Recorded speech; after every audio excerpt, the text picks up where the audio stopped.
Welcome everybody, I'm a music nerd here.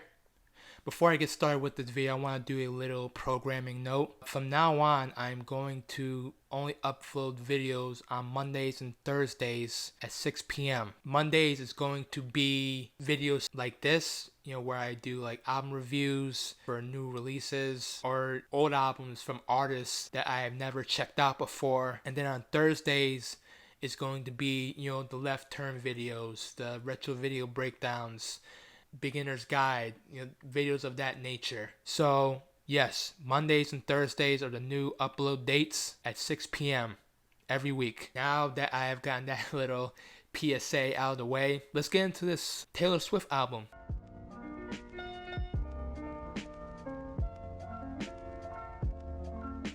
If you see the title of this video, yes, this was my first time listening to a full Taylor Swift album, and it's the album Folklore that just came out. Bit of a surprise, this was the first time that Taylor was releasing an album without any hyped up singles. She just said that I'm just gonna release this album to the public. She'd been working on this album during quarantine. This is what came out of it, and this definitely sounds like Taylor has been going through some feelings during quarantine, as we all have. Jack Antonoff did the production of this album.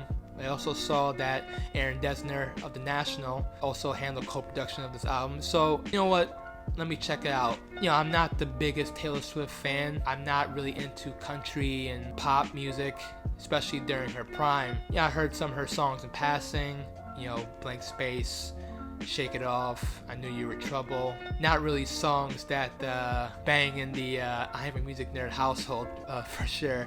I was coming on here expecting to shit on the album, and it was surprisingly really good. It's coming from a new perspective. It's a more mature, it's a much more cynical Taylor Swift. Right off the bat when this album started, the one, I thought, it's a nice little tune, very low key, kind of sets the tone for what the album's gonna come. Cardigan came on, it's okay. The album for me didn't really catch my attention until the last Great American Dynasty, which tells the story about Rebecca Harkless and Taylor Swift kind of seeing herself relating to a woman who was rich and famous, and she became, the subject of ire and criticism.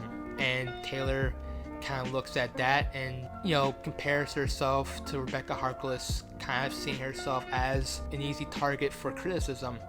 And look, for these past couple of years, it hasn't been easy for Taylor. The whole Kanye feud, the low sales to reputation. It's a double-edged sword. When you become the most popular pop star, especially if you're a female pop star, the criticism and the backlash just comes after, and you just the person to pick on. It's kind of her accepting that, I know that I'm not going to be as liked as I used to be. I used to be the underdog. I used to be the person that people rooted for. But now that I have all this money, I have all this fame, I get it. Then the album goes into Exile, which is one of my favorite songs in the album. It's a duet with Bon Iver. I've heard Bon Iver on a lot of Kanye's work, but I thought that he did a great job of duetting with Taylor Swift. The song is really describing how two lovers are seeing each other following a breakup. I like the contrast between, Justin Vernon's kind of growly,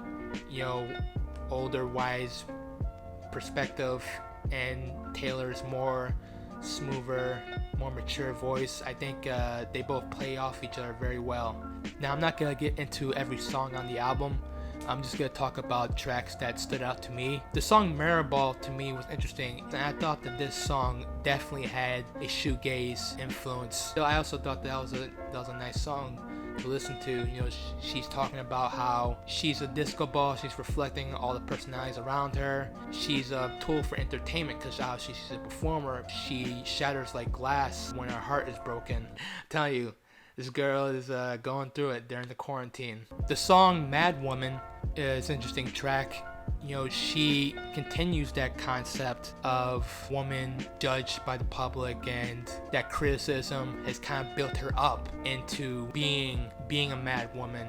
She's saying things like, every time you call me crazy, I get more crazy.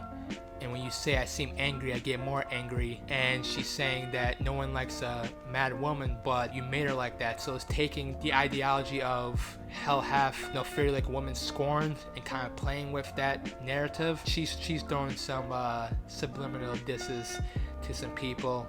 Now, probably my favorite track on the album was August. Details, an ill-fated summer romance. Obviously Taylor has kind of touched on this topic before, but man, the writing and the production on this is just immaculate and beautiful. I really got swept away by this song. The song seems to be part of a 3-song cycle on this album that I guess Cardigan is the first song, and then it continues into August, and then the 3rd song, Betty, completes the cycle. So it's kind of like a trilogy of this narrative. Going into the song Betty, definitely is one of the folkier sounding songs in this album. The summer affair that happened in August, and now it's taken the perspective. Betty flourishes on her own and realizes that this type of guy is beneath me. People are gonna say, oh, she's talking about this boyfriend. To be honest, I don't really care. I just care about the music. For a lot of this album, Taylor uses a lot of third-person narrative stories. In fact, I think this album, to me, it's her Nebraska, Bruce Springsteen's Nebraska. The production on that album was also recorded in isolation, and it's also very subdued, and it's probably the darkest Bruce Springsteen album. It's also my favorite Springsteen album. It is somebody who is taking a pop sound, just making everything understated, and using these different stories to kind of convey the overall message of loneliness and longing, which is something that a lot of people these days are going through because of this whole COVID thing. And I'm not saying that maybe that kind of influenced this album. Maybe she was already having these thoughts before COVID, but it's hard to not separate the two.